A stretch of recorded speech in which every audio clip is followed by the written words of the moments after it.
আসসালামু আলাইকুম গাইস, তোমরা সবাই কেমন আছো? আলহামদুলিল্লাহ আমিও ভালো আছি। সকালবেলা ছাদে চলে আসলাম, বৃষ্টি হচ্ছিল, তাই আমি এসে দেখলাম যে গাছ টাছগুলো ঠিক আছে কি কেমন কি আছে, তাই দেখতে এসেছিলাম।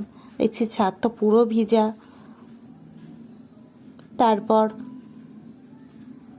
তারপর জামা কাপড় নিয়ে ছাদে চলে এসেছি। এই কাঁচা জামা কাপড় সেগুলো মেলে দেবো।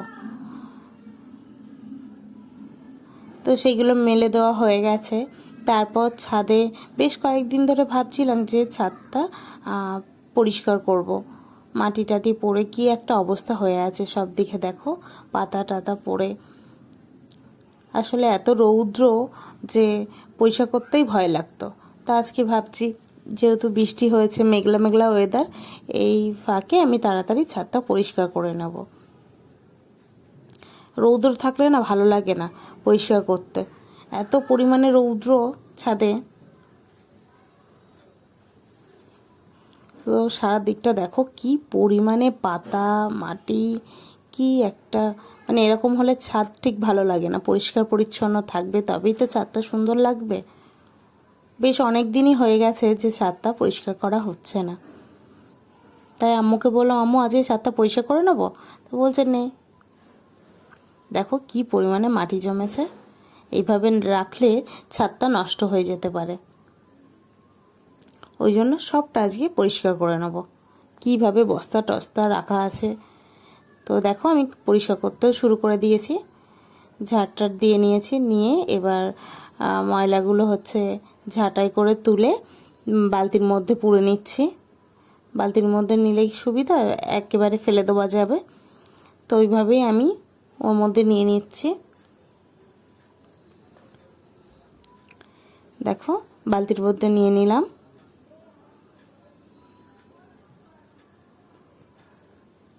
বালতির মধ্যে নিয়ে নিয়েছি। নেওয়া হয়ে গেলে এবার বালতি করে পানি নিয়ে এসছি। আসলে কাদা ঝাড়টা দিয়ে তো হচ্ছে না, ওই জন্য ভাবছি পানি দিয়ে ধুয়ে ধুয়ে ঝাড় দিয়ে দেবো, তাহলে খুব তাড়াতাড়ি পরিষ্কারটা হয়ে যাবে। সেইভাবেই আমি ঢেলে ঢেলে নিচ্ছিলাম। ভাই ছাদে এসে বলছে আজকে মেঘলা ওয়েদার, তো বেগুন গাছগুলো তুলবে তুলবে বলছিল, তোলা আর হচ্ছিল না, আমাকে তুলে দেওয়ার কথা বলছিল।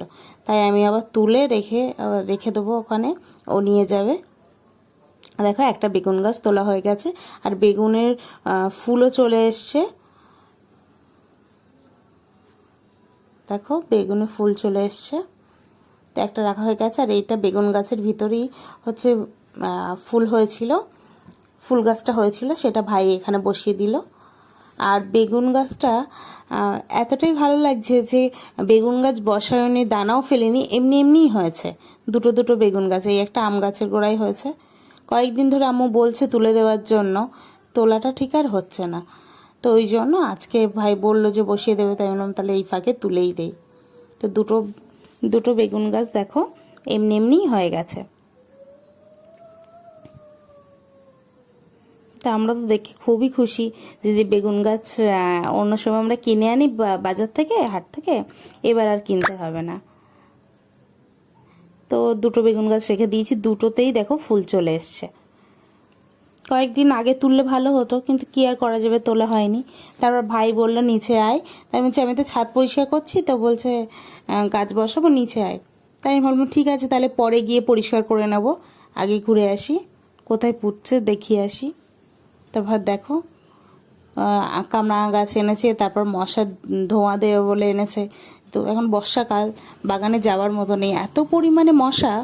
দেখো নারকেল গাছটা বেশ বড় হয়ে গেছে। তো ভাই মাটি কুপিয়ে নিচ্ছিল, ওখানে আম্মু আবার বেগুন গাছটা বসিয়ে দিচ্ছিল। বেগুন গাছটা বসিয়ে নিয়েছে, নেওয়ার পরে তেজপাতা গাছটা তুলে নিচ্ছে। এইটা বেশ বড় একটা তেজপাতা গাছ ছিল, কিন্তু ডাল ভেঙে গিয়ে নষ্ট হয়ে গেছে। তাই এটা আর বাড়ছে না অনেক দিন ধরে। তাই আমরা ভাবলাম এটা তুলে নেবো, তুলে নিয়ে ছাদে বসাবো।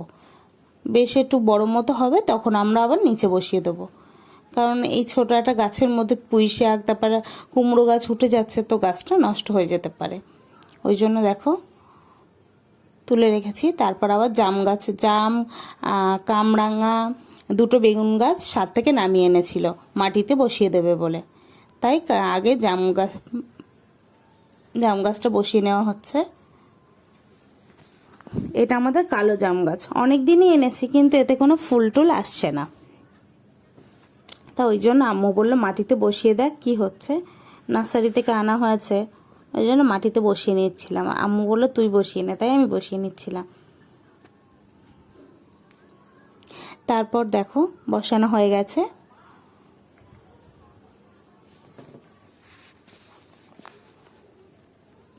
বসানো হয়ে গেছে। তারপর ভাই আবারও মাটি খুঁড়ে নিচ্ছে কামরাঙা গাছ বসানোর জন্য।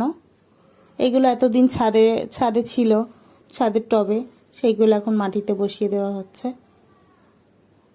আগে কয়েকটা ছোট ছোট ফল দিয়েছে, কিন্তু জানি না কি সমস্যা, এখন না গাছটা আরও কেমন হয়ে যাচ্ছে, পাতাগুলো সব হলুদ হয়ে যাচ্ছে। ওই জন্যই আম্মু আগে বললো যে মাটিতে বসিয়ে দে। তারপর আরও একটা বেগুন গাছের জন্য মাটি খুঁড়ে নিয়েছে, সেটা আম্মু বসিয়ে দিচ্ছে। দেখো বেগুন গাছে ফুলও চলে এসছে, আর কত সুন্দর লাগছে না বেগুন গাছটা, খুবই সুন্দর লাগছে। তো তারপর আম্মু হচ্ছে সার দিয়ে নিল, দুধ থেকে দিয়ে নিয়েছে, মাটি দিয়ে চাপা দিচ্ছে। তারপর আমার ছাদ পরিষ্কার করা হয়ে গেছিল, খুব বৃষ্টি এসেছিলো, তো তাড়াতাড়ি আমি ছাদটা পরিষ্কার করে নিয়েছিলাম। তো আমি বিকালবেলা ছাদে চলে এসেছি, আমি বলি বন্ধুদের দেখিয়ে আনি ছাদের কি এখন অবস্থা। তো দেখো ছাদ আমি একদম নিট অ্যান্ড ক্লিন করে ফেলেছি, পরিষ্কার করে ফেলেছি। শুধু দেখো একদম কোনো ময়লা আর নেই, পুরো পরিষ্কার হয়ে গেছে। তারপর ভাবছিলাম পরিষ্কার তো করে ফেলেছি, কিন্তু এটা তো ফেলা হয়নি, তাই এটা আমি গিয়ে ফেলে আসছি। এটা একটা জবা গাছের টব ছিল, তো ওটা ভেঙে গেছে, ওটা তো আর লাগবে না ছাদে, ওই জন্য ফেলে দিচ্ছি। ফেলে দেওয়া হয়ে গেছে। হয়ে যাওয়ার পর দেখো ছাদ আমি পরিষ্কার করে ফেলেছি, কিন্তু টবগুলো এখনও নির্দিষ্ট জায়গায় রাখা হয়নি, সুন্দর করে সাজানো হয়নি। তো ওই জন্য আমি আজকে আর ভালো লাগছে না, যেহেতু ছাদটা পরিষ্কার করেছি তারপর ভিজে গেছি, একটু জ্বর ভাব, আমার শরীরটা খারাপ, ওই জন্য এটা আমি পরে ঠিক সাজিয়ে তোমাদের সাথে শেয়ার করব কেমনভাবে গাছগুলো রাখলাম। তো তারপর পরে এসে তারপর ভাবছি যে ফলটা তো তোমাদেরকে দেখানো হয়নি, তো তোমাদেরকে দেখিয়ে নিই। কিছুক্ষণ পরে এসে হঠাৎ মনে পড়েছে, দেখো ড্রাগন ফল কতটা সুন্দর একটা কালার এসছে।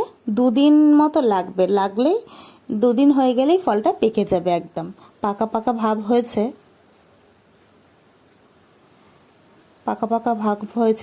2 দিন পরে তোমাদের সাথে নিশ্চয়ই শেয়ার করব। তারপর আমার বোন এসেছিলো, এসে বলছে বরাফা আমাকে একটু মেহেন্দিটা পরিয়ে দাও তো। তাই আমার তো মেহেন্দি পরতে খুবই ভালো লাগে, আর পরাতেও ভালো লাগে। শরীরটা খারাপ, তাও আমার মনে হলো আমি একটু মেহেন্দি পরিয়েই দিই, ও যে গেলে এসছে, তো ছোটো বোনটাকে পরিয়েছি। তারপর আদিল এসে বলছে, ও আচ্ছা তুমি আমাকে মেহেন্দি পরিয়ে দেবে না, আমারও পরিয়ে দাও। তো আমি বলছি মানে ডিজাইন করে দেবো, বলছে না আমাকে আদিল লিখে দাও। ও ছোট থেকে ও নিজের হাতে নিজের নাম লিখতেও খুবই পছন্দ করে, তাই নাম লিখেও ও একটু লাভ চিহ্ন করে দিলাম, ও তো খুবই খুশি হয়েছে। তা আমারও ভাল লাগছিল 2 ভাই বোনের মেহেন্দি পরিয়ে দিয়ে।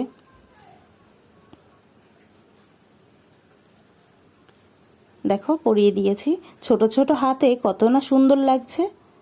তারপর বিকালবেলা একটু বেরিয়েছিলাম, আসলে জ্বর মুখে না কিছু একটা চটপটা মানে কিছু একটা ঝাল খেতে ইচ্ছে হচ্ছিল। তো কি খাই ওই জন্য রোল নিয়ে এসেছিলাম। তো তারপর তোমাদের সাথে একটু গল্পও করছিলাম। রোলটা মচমচা হয়েছিল, বেশ ঝাল, বেশ খেতে ভালো ছিল। তো আমার ভিডিও যদি ভালো লাগে অবশ্যই সাবস্ক্রাইব করবে, লাইক করবে, কমেন্ট করবে, শেয়ার করবে, অবশ্যই সাবস্ক্রাইব করবে। ভিডিওটা কেমন লেগেছে কমেন্টে অবশ্যই জানাবে। নেক্সট ভিডিওয় দেখা হবে।